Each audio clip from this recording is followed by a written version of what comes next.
Hello नमस्ते तपाईहरुलाई फेरि पनि स्वागत छ मेरो भिडियोमा।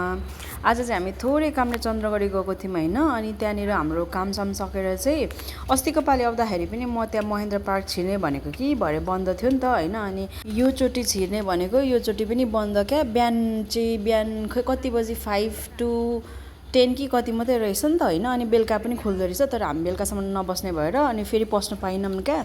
अनि तिर्खा लागिरहेको थियो अनि त्यहाँ नरिवल पानी बेच्दै हुँदो रहेछ। नरिवल पानी खायौं ओर्यौं अनि भोक पनि लागिरहेको थियो। अनि भोक लागेर कहाँ जाने त अब हैन, ठाउँै थाहा छैन। अनि हामी चाहिँ मेची हस्पिटल अगाडिको त्यो हाम्रो होटल भन्ने फेमस छ नि हैन, त्यहाँ जाँदै थियौं।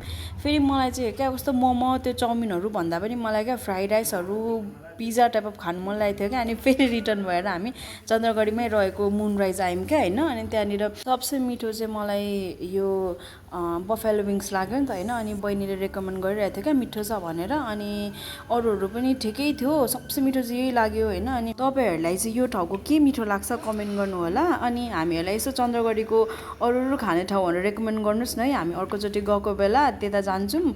अनि योचोटी त थाहा नभएर कता जाने भनेर बल्ल यहाँ गयौं हैन। अनि मेरो आजको भिडियो चाहिँ यति नै हो। अन्तिमसम्म हेरिदिनु भएकोमा धेरै धेरै धन्यवाद तपाईहरु सबैलाई। अनि see you next video, by.